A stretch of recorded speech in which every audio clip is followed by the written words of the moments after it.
Bismillahirrahmanirrahim. Assalamualaikum warahmatullahi wabarakatuh. Alhamdulillahi wa kafa wassalatu wassalamu ala ibadil mustafa Sayyidina Muhammadin ahli sidqi wal wafa. Ashhadu an la ilaha illallah wahdahu la syarikalah wa ashhadu anna sayyidana wa nabiyyana Muhammadan abduhu wa rasuluh la nabiyya ba'dah. Allahumma salli wa sallim wa barik ala sayyidina Muhammadinil fatih lima ukhlika wal khatim lima sabaqa nasiril haqqi bil haqqi wal hadi ila syiratikal mustaqim wa ala ali haqqa qadrihi wa miqdarihil adid. Sahabat Buya Helmi dimanapun berada, puji syukur mari kita haturkan kepada ilahi Rabbi Allah subhanahu wa ta'ala, Zat yang telah memberikan kenikmatan kepada kita, sehingga dengan kenikmatan-kenikmatan itu kita dapat melakukan suatu aktivitas kita sehari-hari. Seraya kita mohon kepada Allah subhanahu wa ta'ala, mudah-mudahan aktivitas yang kita lakukan pada hari ini, hari esok, dan hari yang akan datang kiranya membawa keberkahan dan keredoan dari Allah subhanahu wa ta'ala. Amin ya rabbal alamin. Sahabat Buya Helmi, dalam konten kali ini ada bagian tubuh kita ternyata paling disukai oleh makhluk halus atau makhluk gaib atau makhluk lelembut sebangsa jin dan sejenisnya. Ini yang harus kita waspadai. Makhluk halus ternyata bisa bersarang di dalam tubuh manusia, tubuh kita.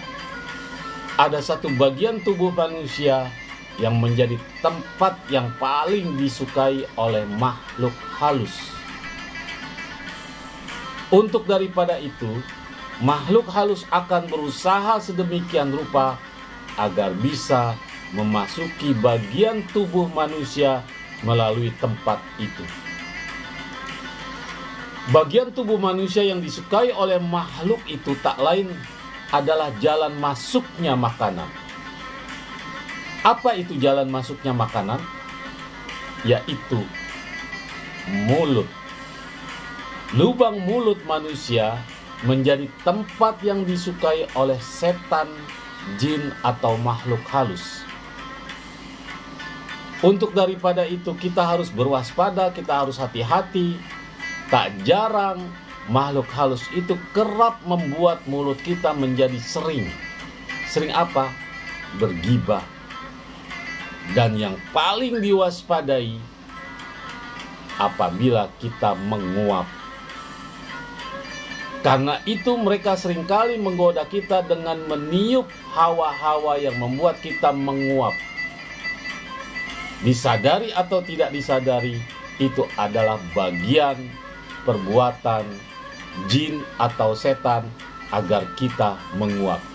Dari tiupannya itu, ya, menurut ahli kedokteran ini tidak mungkin, ini kekurangan zat oksigen. Tapi menurut hadis Rasulullah SAW, itu unsurnya dari tiupan jin dan syaitan laknatullah alaih. Setan atau jin akan memanfaatkan posisi mulut yang sedang terbuka itu untuk mereka masuk. Apakah semuanya disebabkan oleh rasa ngantuk saat belajar, saat sholat, saat berzikir, saat tadarus, dan aktivitas-aktivitas kita bekerja sehari-hari? Yang terparah saat kita sedang melaksanakan sholat, itu yang harus kita waspadai.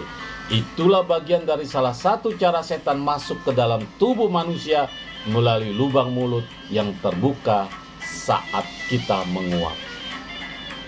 Sahabat Buya Helmi dimanapun berada, oleh karena itu Rasulullah SAW menganjurkan kita, memberikan suatu nasihat kepada kita, memberikan petunjuk kepada kita, ya, pada saat kita menguap, agar menahan ketika hendak menguap, atau jika memang sudah tidak tertahan, maka tutuplah mulut dengan tangan pada saat kita menguap. Misalnya kita tutup tangan kita supaya jin tidak masuk ke dalam tubuh kita, ke dalam mulut, melalui mulut kita. Hal itu Rasulullah sampaikan dalam sebuah hadis yang diriwayatkan oleh Imam Muslim. Jadi makhluk halus suka di tubuh kita, itu yang paling dia sukai di antara tubuh yang lainnya adalah mulut. Bagaimana cara masuknya? Dari unsur dia menguap. Untuk daripada itu, sekali lagi Al-Fakir Buya Helmi memberikan suatu informasi dari hadis Rasulullah SAW yang diriwayatkan oleh Imam Bukhari dan Muslim. Jika menguap, maka tahanlah uapannya, atau bila tidak tertahan, maka tutuplah dengan tangan kita saat kita sedang menguap. Itulah yang diperintahkan oleh Rasulullah Sallallahu Alaihi Wasallam.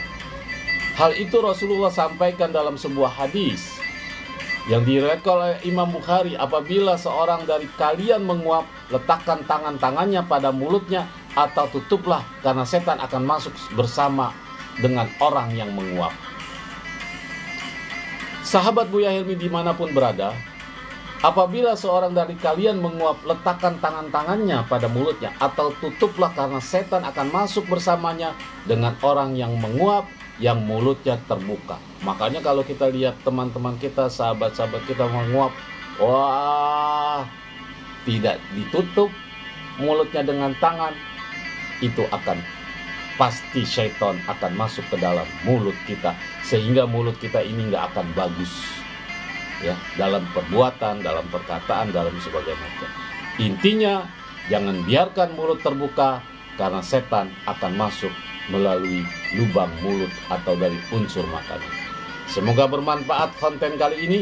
Jangan lupa like, subscribe, serta komen, sehingga channel YouTube Buya Helmi selalu berada di tengah-tengah sahabat Buya Helmi dimanapun berada. Sekian, Assalamualaikum warahmatullahi wabarakatuh.